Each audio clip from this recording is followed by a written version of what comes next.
I guess another area that you guys have done very interesting research is the simplifying the number of diets, right? And what's been the uptake there? And have you guys implemented, or what's the status?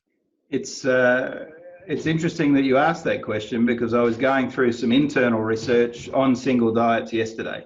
Okay. Within Sunpork, and I've obviously been involved as a director of the Pork CRC and of Australian Pork Limited with all of that early research that was done in Australia with single diets. Mm-hmm. And the data is the data, but then marrying that to commercial realities and risk mitigation from a commercial reality perspective is another thing altogether. Right. Look, the research that we've done in the past on nutrition is excellent. I mean, there is obviously a change in requirements as we move, from a little pig to a big pig. Mm-hmm. And until I see some research that shows that there is a benefit, if you like, through maintaining a single diet through less changes affecting intake, Mm-hmm. I still conceptually struggle with the concept that you can take a big hit early on and make up for it later on. Why not try and marry those phases if there's no negative impact of a diet change? And if there is in Australia a small push to increased P2, that can actually push a significant portion of that pig population out of our premium markets. So while you might have a cost of production saving, you can have a value chain depression.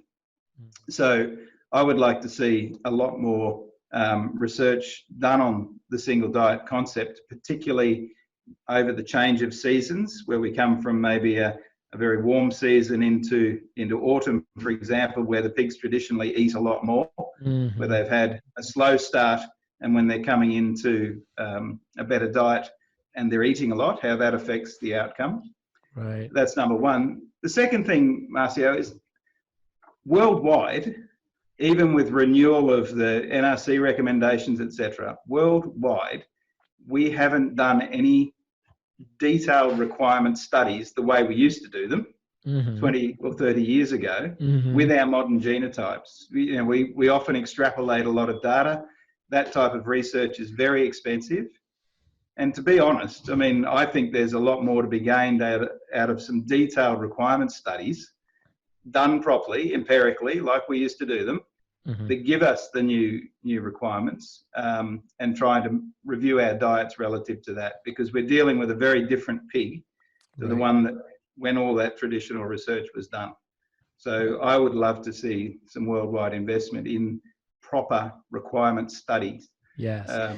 And let me ask you there, when you say, are you talking mostly nitrogen balance studies or those response of those response type studies with different nutrients?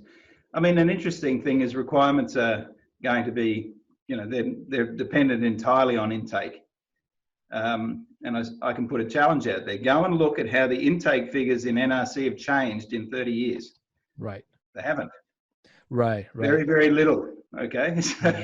And that's just not true. We know the intake has dropped significantly. So I think we need to do some revisiting of requirement studies.